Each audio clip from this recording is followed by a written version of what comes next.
తెలంగాణ ప్రజల దశాబ్దాల కళ, వందలాది మంది అమరవీరుల త్యాగఫలం, సోనియా గాంధీ గారి కృషి వల్ల ఏర్పాటైనటువంటి ఈ తెలంగాణలో 10 సంవత్సరాలు కారు చీకట్లో ఉన్నట్టుగా గత ప్రభుత్వాల వైఫల్యం వల్ల తెలంగాణ ఆవిర్భావం అయినప్పటికీ కూడా రాష్ట్రంలో ఎక్కడ కూడా ప్రజలకు సంతోషం లేకుండా ఉండిపోయింది.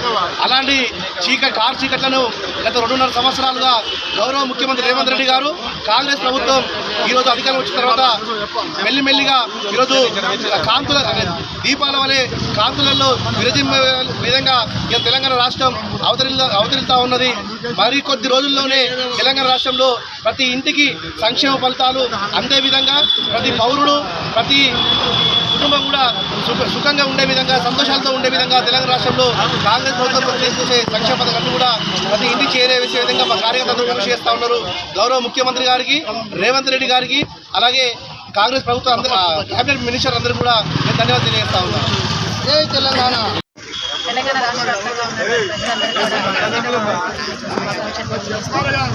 ముందుగా వేలాది మంది అమరవీరుల త్యాగ ఫలితంగా ఏర్పడినటువంటి తెలంగాణలో భౌగోళిక తెలంగాణ వచ్చింది. కానీ సామాజిక తెలంగాణ కోసం తెలంగాణ వాదులందరూ కూడా ఇంకా పోరాటం చేయాల్సినటువంటి అవసరం మిగిలే ఉందని ఈ సందర్భంగా తెలియజేస్తున్నాం.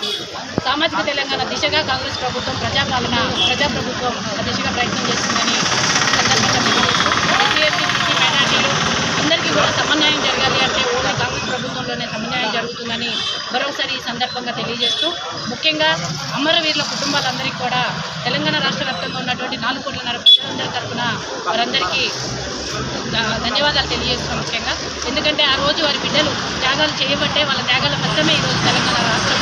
కాబట్టి తెలంగాణ రాష్ట్రంలో ఉన్నటువంటి 1200 మంది అమరవీరులు ఏ విధంగా అయితే ఏ ఆశయాల కోసం అయితే వాళ్ళు అమరులయ్యారో ఆ ఆశయ సాధనలో కాంగ్రెస్ ప్రభుత్వం ముందుంటుందని ఈ సందర్భంగా తెలియజేస్తున్నాం. జై తెలంగాణ.